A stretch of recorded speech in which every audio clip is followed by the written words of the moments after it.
get your email. I'm with the council right now, so I'm trying to get you lined up in the next couple of minutes here. Sound was just wants to know what's going to be the scope of the question. We've had a couple of. Like telling his son not to come up here. How could I do that? Don't smile. He said, oh, come on, no, come on. Interview for this, and then it goes into a whole other conversation. So that's why you just want to get a little figure of what you're asking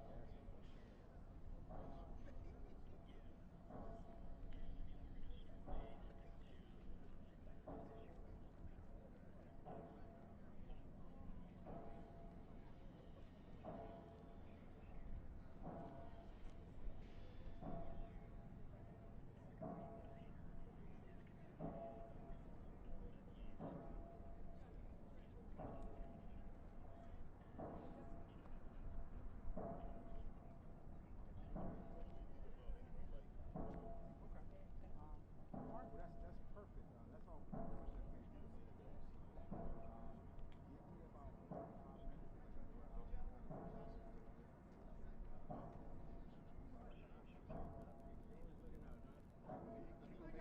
This picture's gonna make me look good. That costs extra. You guys make my job easy. Not today, though. Not today. Bridge right between children. Just a little bit. Not much more than Thank you very much. Thank you. Get my chief in here.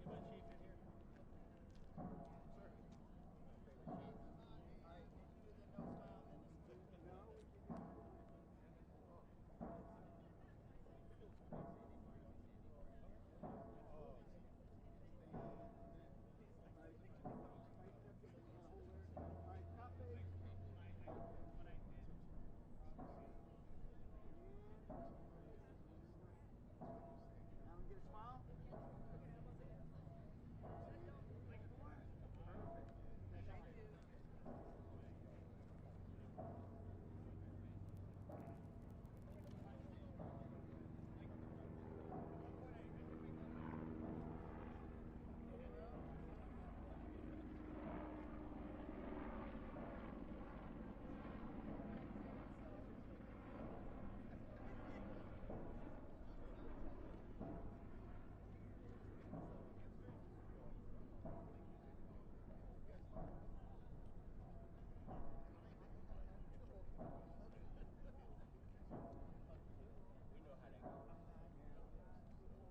Ladies and gentlemen, we will begin the speaking program around 1:15. If you could be in your seats at 1:10, but feel free to continue to mingle until that time. Thank you so much.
Morning, everybody.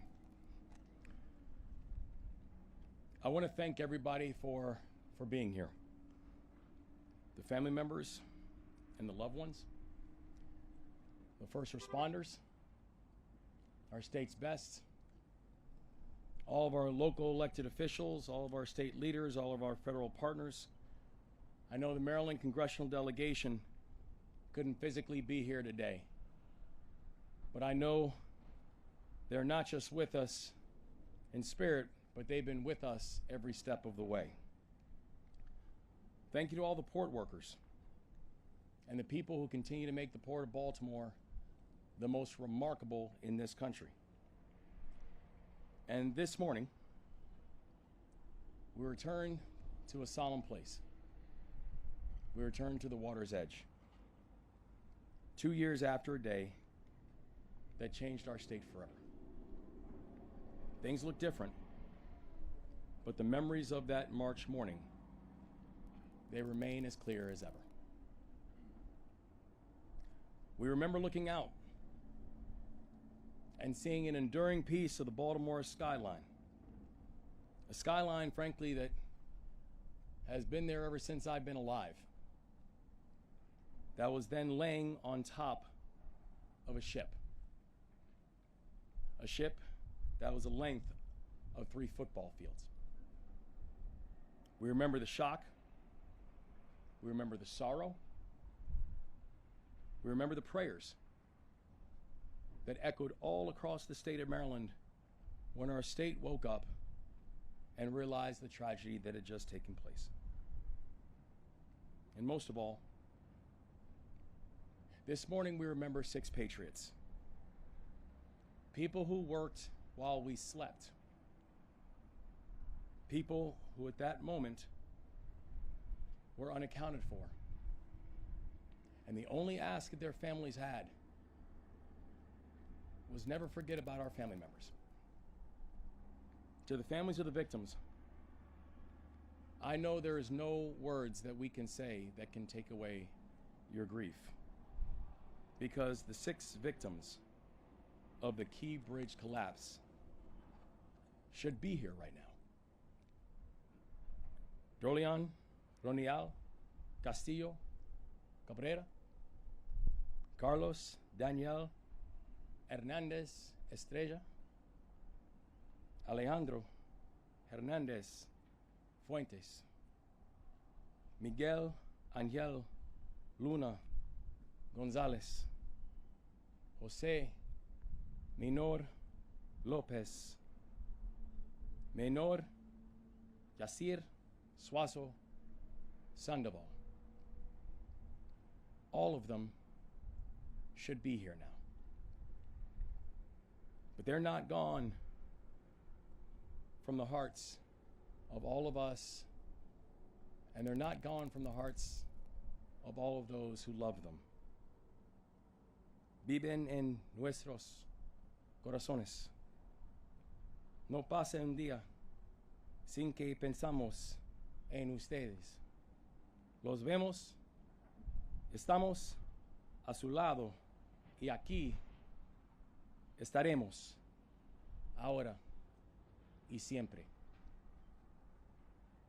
March 26th, 2024 is etched forever into the story of Maryland.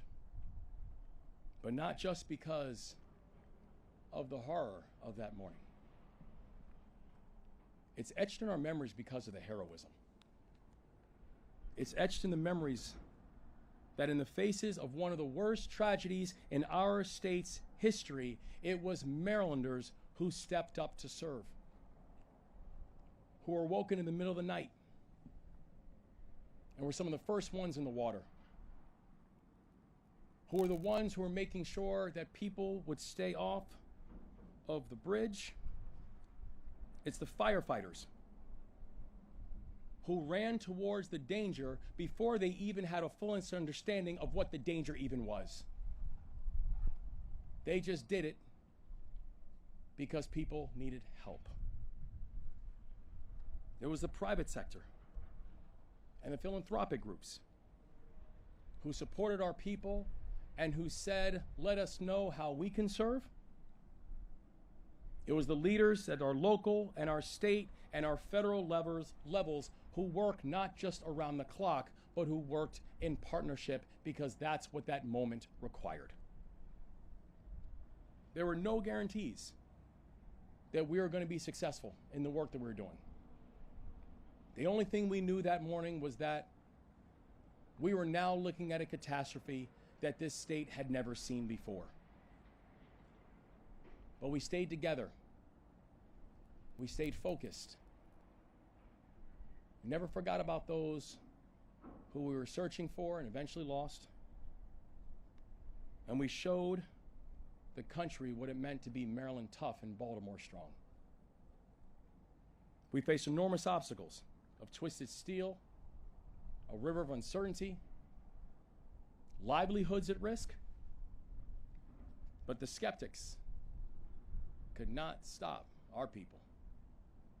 When they said clearing the channel would take 11 months, Maryland got it done in 11 weeks. When the experts said that reaching a 70% design build could take 5 to 7 years, we got it done in 14 months. When the experts said that it could take years just to get permitting done, we got it done in months. And when forecasts showed job losses at the Port of Baltimore, port workers ended up handling a record number of containers in 2025 and actually added jobs.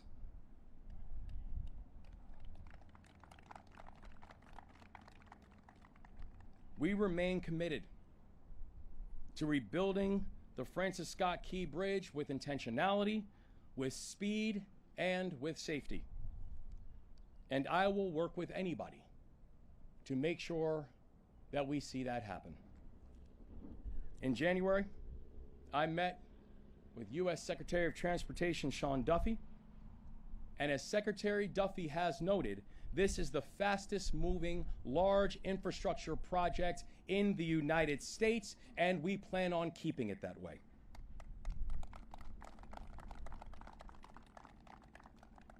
The Dolly struck the Key Bridge during my tenure. Yet, I plan on being the governor who cuts the ribbon to reopen the Francis Scott Key Bridge.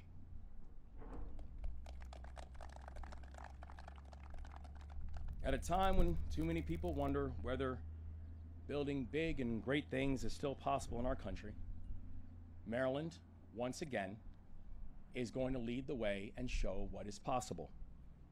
We will continue to recover, we will continue to rebuild, and we will continue to do it together. And we'll keep moving forward until a new Key Bridge arches over Baltimore's stunning skyline once again. May God watch over the victims. May God keep his eternal protection over them. May God keep these families of ones who are lost in his almighty hands. May the Lord continue to shine grace and comfort over our great state. And may this state continue to show the country what right looks like. I'm thankful for each and every one of you. And with that, I'll turn it over to my partner in the work, our Lieutenant Governor, Aruna Miller.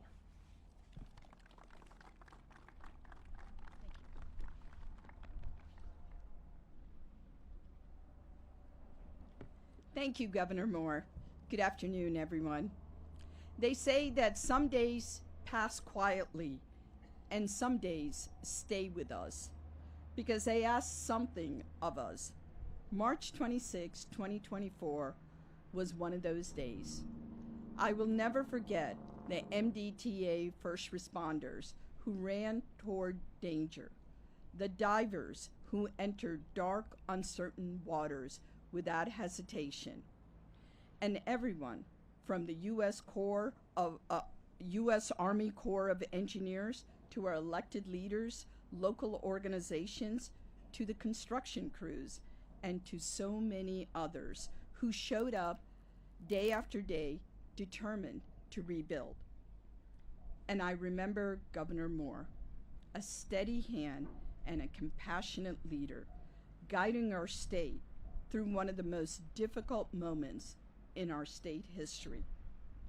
Governor, thank you for your leadership then and now. When I was in engineering school, I was taught that when you design roadways, bridges, and infrastructure, you don't design for the average day. You design for the day you hope will never come. But sometimes the worst day still comes. And on that day, families lost loved ones, men who came to work and never made it back home. Steel and concrete gave way, and our iconic Key Bridge collapsed. But watching how Marylanders met that moment, I learned something that no textbook can ever teach. That some things can never be engineered. The strength of a community that refuses to break. The human spirit, that you don't design. You witness it. You watch it rise, and you see it in the people.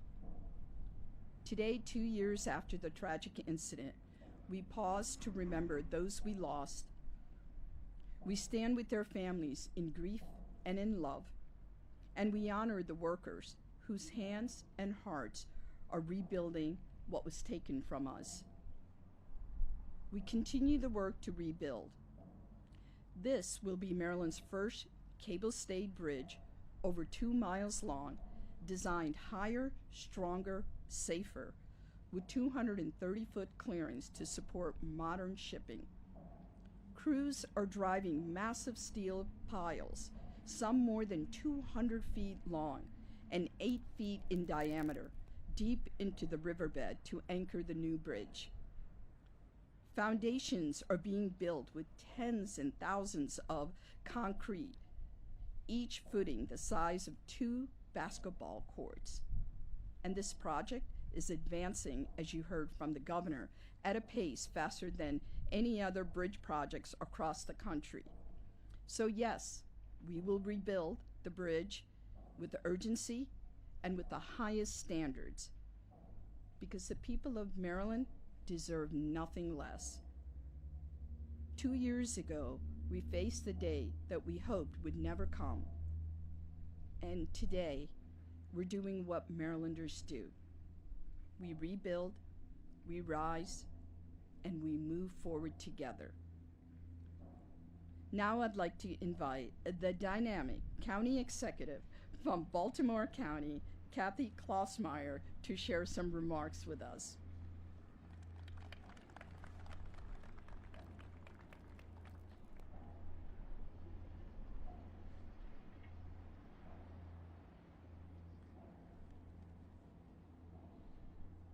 Thank you, Lieutenant Governor.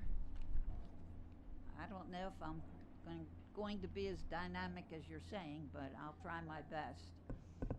And thank you for your comments, and thank you, Governor Moore, for your really just put it all out there for the entire state. So thank you very, very much. But thank you very much for giving me the opportunity to say a few words today. And before I go any further, I just would like to say I think I see one of my councilmen back there, Izzy Patoka, and did I see Julian Jones? So I would be remiss if I did not say that. So, but thanks for the opportunity to say a few words. And I think everybody in this audience is probably thinking in their mind what you would say coming today. And I bet everybody in this audience would remember where they were when we heard about the tragedy. I know exactly where I was. I know exactly who I was talking to. And it just broke my heart. So But when the bridge was first opened in 1977 until 2 years ago, it's been a constant figure that has towered over our waterways. And I can remember even all the way out in Fullerton, Perry Hall, on the top of the hill, you could see it. You could always, you got to the crest of the hill and you would see it and think, boy, that's a beautiful bridge. And it did so much for everyone. So for so long, the Key Bridge was a symbol of opportunity that connected places like Turner Stations and Hawkins Point and other bright new opportunities. Losing the Key Bridge 2 years ago left a hole in our hearts and in the sky. But despite this tragedy, our region rallied together to begin the important work of cleaning the site, rebuilding the bridge, and helping everyone who was affected. Today, we're grateful to move forward with purpose and determination. This anniversary is an opportunity to stand together as one community, united by our resolves to rebuild this bridge and honor those that we lost. And we will do it faster than any other bridge in the country. To the first responders who acted immediately and put themselves in danger to help people, we are deeply grateful. To all the port workers, how you all rallied together and really made sure that the waterways were open.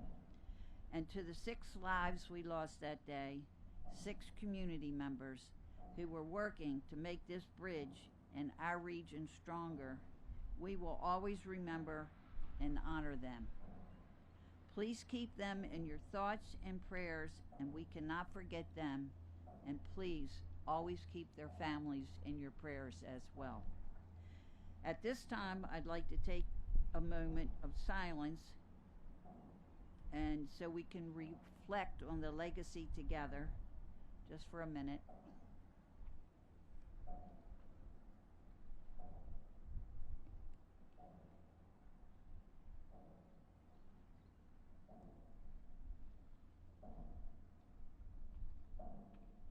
And thank the Lord for all that He's done, and thank you. And I am proud of the work we're doing to rebuild, and I'm grateful for everyone's support today. So thank you very much. And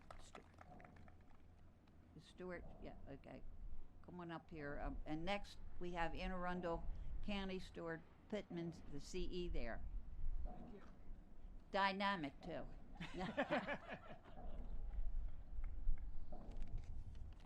Thank you, County Executive Klaus Meyer. And thank you, Governor Moore and Lieutenant Governor Miller. You know, when I went to bed on March 25th, 2024, I would not have believed if somebody had told me that before dawn I would be on the phone with our governor, with Mayor Scott, with County Executive Olszewski, now Congressman Olszewski, with my police chief who's here, Amal Awad, with my fire chief who I was told was here, Trish Wolford, I believe, and that I would be up here in the morning amidst a group of incredible public servants who were starting right away and getting to work. The world looked at Maryland and saw what Maryland tough, Baltimore strong is, and then we Americans found out that 6 workers on the bridge had died. And I later found out that they had come to this country from Guatemala, Honduras, Mexico, and El Salvador. Just like my ancestors came to this country looking for a better life, and most of yours did as well. I got to know the family of the Anne Arundel County resident. By the way, we're right over there on the other side of the bridge, just to the south. Miguel Luna, his wife Maria del Carmen, who ran and runs a small business selling delicious Salvadoran food from a truck. I was able to attend Miguel's memorial service and was struck by the heart, the soul, the hard work, the passion of the Salvadoran community in Anne Arundel County, and just so blessed that they are here. So to the families, yo quiero decir a todas las familias, te queremos aquí en nuestro condado, en el estado de Maryland. Unfortunately, some of those families are not going out in public a whole lot these days.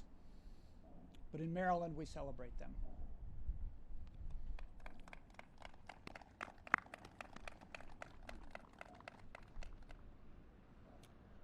I want to thank Governor Moore in particular for the way that he led. I attended a number of meetings. I was honored and surprised to be invited to these meetings where the governor and other local officials and the lieutenant governor were peppering the team, the Coast Guard, Army Corps, State Transportation, State Police, with questions and getting answers and figuring out how to cut through the red tape, how to move more quickly than has ever been done to make sure that we were meeting with this moment with the sense of urgency and the creativity that it would take to get the job done, of clearing the channel and then of moving the project forward. I was out there this morning, the governor, folks from Maryland Transportation, and getting briefed on the progress. I've been at previous meetings about that as well. And it is extraordinary how long it takes to build a bridge in the United States normally. Years and years and years and years. And I've looked at charts and compared where we are compared to where they are.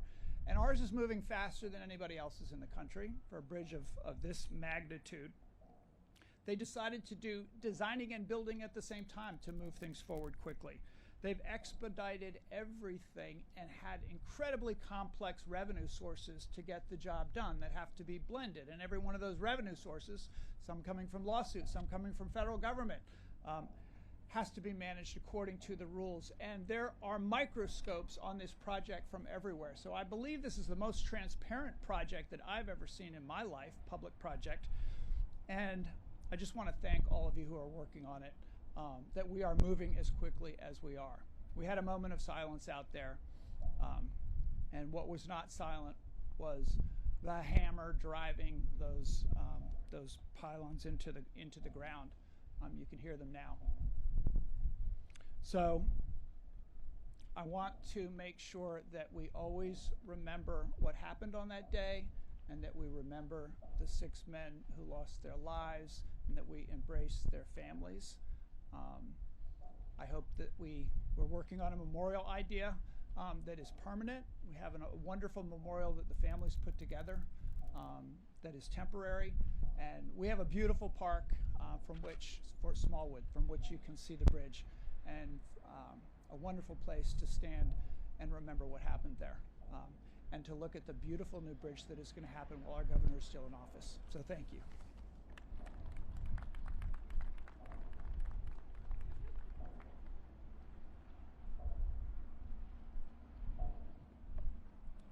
Good afternoon, everyone. Thank you for joining us. Today we reflect and remember the moment that changed Maryland. We remember the victims and their families.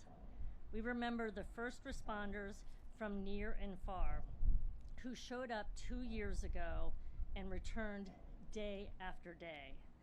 Today we thank Governor Moore for his steadfast leadership on navigating Maryland through troubled waters and showcasing the Port of Baltimore's resilience. We also thank all of our local, state, federal, and private partners. Together, we are showing the world that Maryland can accomplish great results when we work with each other. The collaboration between everyone, including our fantastic federal delegation, many of whom are not here today because they're in Congress voting, has only grown stronger with the passing days and months. The Maryland Transportation Authority and Executive Director Bruce Gartner have done a tremendous job getting the project ready for construction, and as you hear in the background, the sounds of progress. We are working at breakneck speed to rebuild the Key Bridge and make the region whole again. As the new bridge begins to emerge from the Patapsco River, the Maryland Department of Transportation is committed to engaging with the communities and providing commuters with relief across the region. We know the Key Bridge will rise again to serve as Baltimore's gateway, and it will also be a bridge to our future. Thank you so much. Now it is my distinguished honor to welcome one of Maryland's finest first responders who led his team through the tragedy and whose officers saved lives that night. Please welcome MDTA Police Chief Colonel Joseph Scott.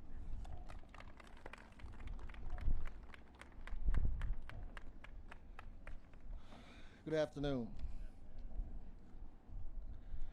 To the Honorable Governor Westmore, thank you. 2 years ago, Marylanders awakened to the news that the Francis Scott Key Bridge had collapsed. And in that awakening, they also had fear and doubt and fear of the unknown. And what Governor Moore became, he became that very light in the dark place. He also became the peace in the midst of the storm. So for that, sir, I thank you. I'm truly honored to stand here today and speak on behalf of the first responders. 2 years ago, our state experienced something we never experienced before. The collapse of the Francis Scott Key Bridge was not just a headline, it was personal. It affected people, family, and all who served the community. Today we pause to remember those who were lost, but also to honor the resilience, unity, and strength that followed. On that day, lives were impacted, families were changed, communities were shaken, and a vital piece of infrastructure, something that connected people, commerce, and opportunity, was gone. But in the face of that devastating time, something powerful emerged. First responders came from far and wide. Different agencies with different roles, without hesitation. No one stopped to ask the question, why?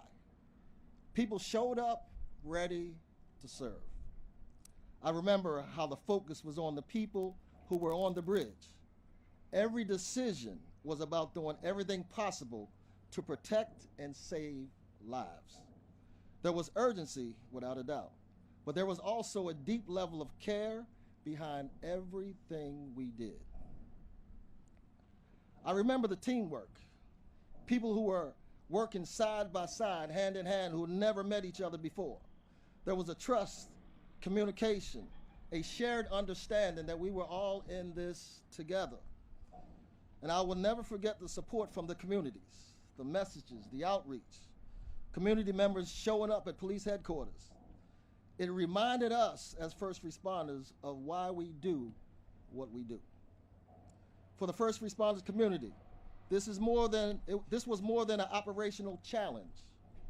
It was a test of who we are.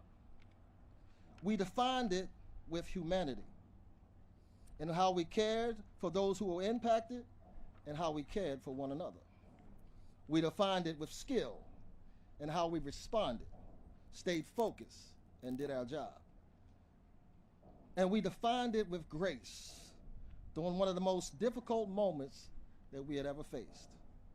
Over the past 2 years, we have strengthened coordination across agencies and remained focused on serving people, because this moment reminded us of something very important. Our infrastructure is not just steel and concrete, but it represents connections, livelihoods, and trust. And trust is something we can continue to build on each and every day. So today, we come to remember, but we also understand we have a responsibility. We continue to protect and serve and to show up for each other and the people who count on us every day. But on that day, first responders, we became one. And for that reason, I pray that we never, ever forget that day. Thank you. And at this time, I would like to introduce Maryland Port Administration Deputy Executive Director, Mr. Brian Miller.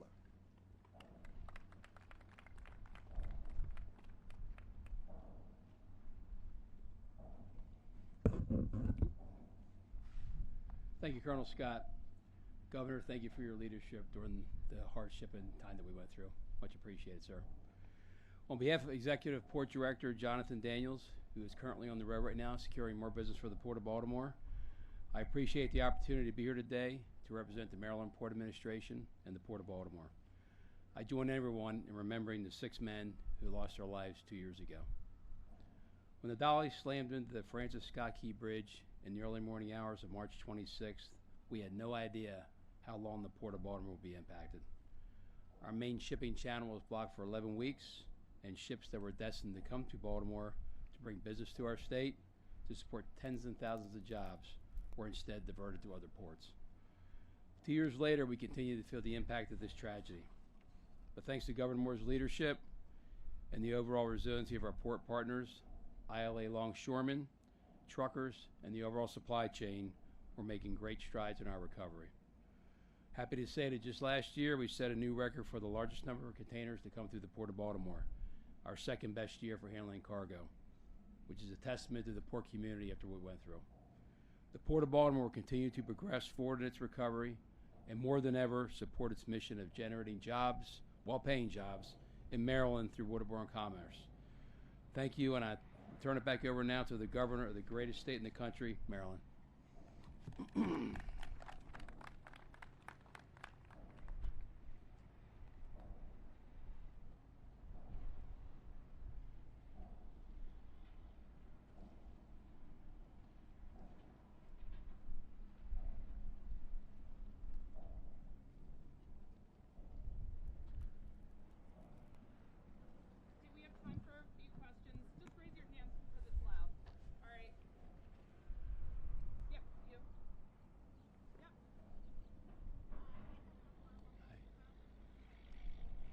I'm so sorry.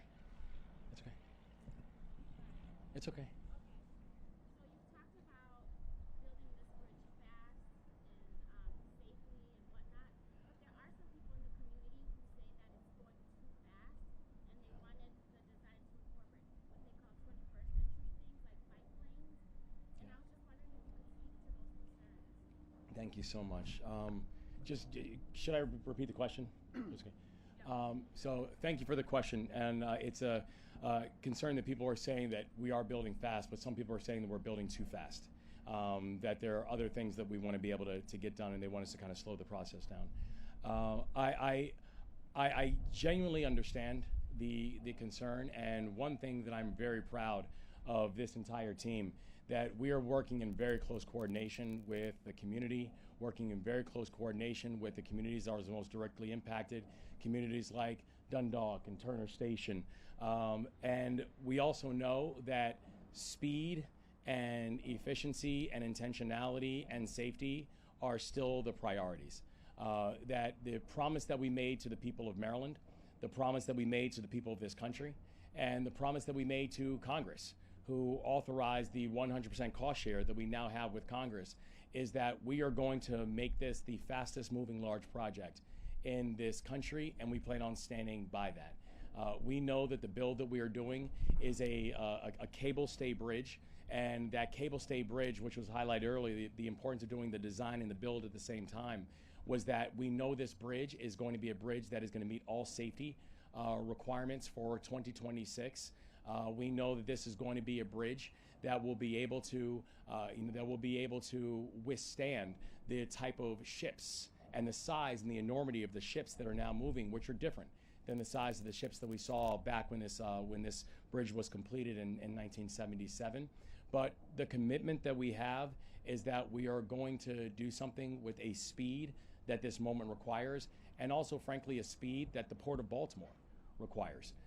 That this is one of the core arteries to one of the most important ports in this country, and so we have a fundamental, not just commitment, but an obsession to make sure that we get this done in partnership with community, but get it done quickly, efficiently, and safely.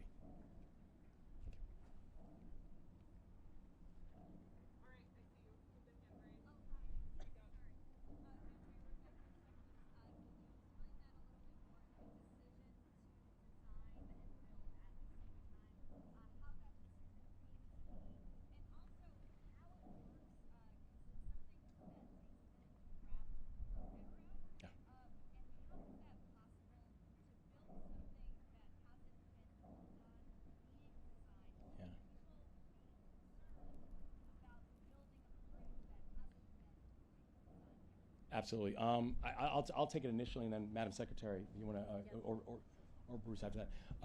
So the decision to do a design build was really about how do we focus on speed and cost effectiveness. But one thing that we knew was that we had to be able to move quickly. So we worked in partnership with our federal partners. We were able to cut the red tape and streamline the process, where it is true that getting to a 70% design build can take up to 5 to 7 years.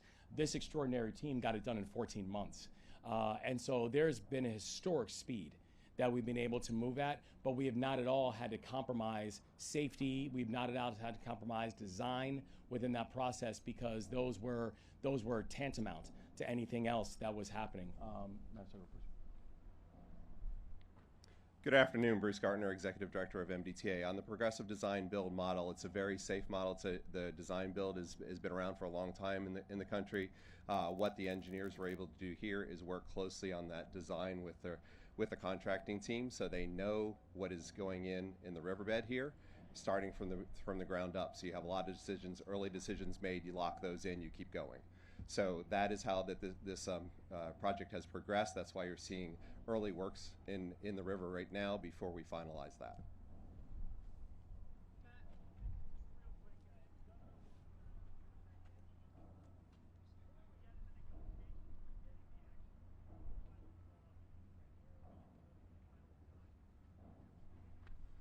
Yeah, so we are just in that process. We'll be getting those the negotiations underway very shortly here within the next few weeks. Yes. Yeah, we are following a pretty standard process. Thank you. Anyone else? Okay, last one over here in the zip line.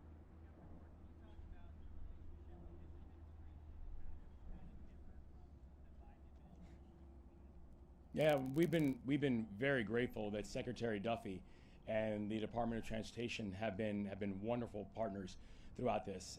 You know, we're not just working very closely with them on this, we're working very closely with them on the American Legion Bridge, and it's Secretary Duffy who has indicated that this is the fastest large project that is taking place in the United States of America.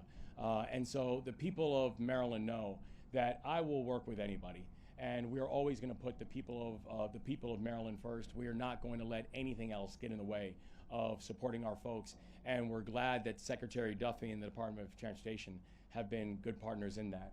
Madam Secretary, why don't you also address that? I want to also acknowledge that one of our very important federal partners is in the audience today, and as the governor said, we have a strong partnership. We are open and transparent about the data and the costs and the risks associated. We wouldn't be able to move forward in the timely fashion that we are without that important partnership, and thanks to Governor Moore's leadership, we're in constant dialogue with the highest levels at USDOT. Thank you. Thank you all. Colonel Pinchay said.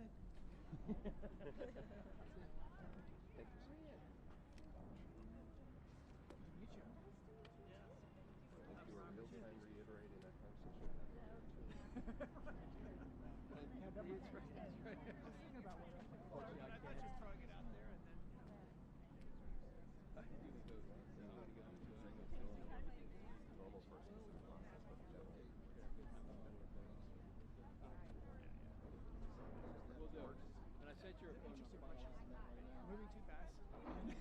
All right, have a good rest of the day. But the governor's good at trusting, man. I'm not good at that. Yeah. Oh, I can see that from the remarks that you made. I think that's